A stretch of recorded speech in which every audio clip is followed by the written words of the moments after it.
dahil po sa bagyong Guring. Ulog-sulog. Grabe po yung lakas ng ulan po doon sa Iloilo. Dalawang araw lang po yung umuulan. Nakahapon lang po yung ulan hanggang ngayon.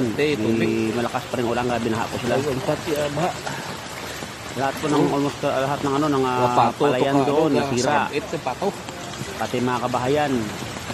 Pinasok, malubog sa baha. Lumpas sa tubig daw. Yan po, nakikita nyo po, ang lalim ng tubig, oh. Yan. Perte, kadalog, Yan. tubig, oh. Karabing tubig, oh. So, lakas po ng ulan. Ulan po yung malakas, hindi yung hangin. Karabing tubig. Yan, nakita nyo po, yan, lubog po yun. Dalom. Yan. Yan mga kabahayan sa kalapit ng mga palayan. Yung bukid. Yan. Sa subong, sige pa. Nakikita nyo. Ay, gubas. Yan. Walang tigil pong ulan doon.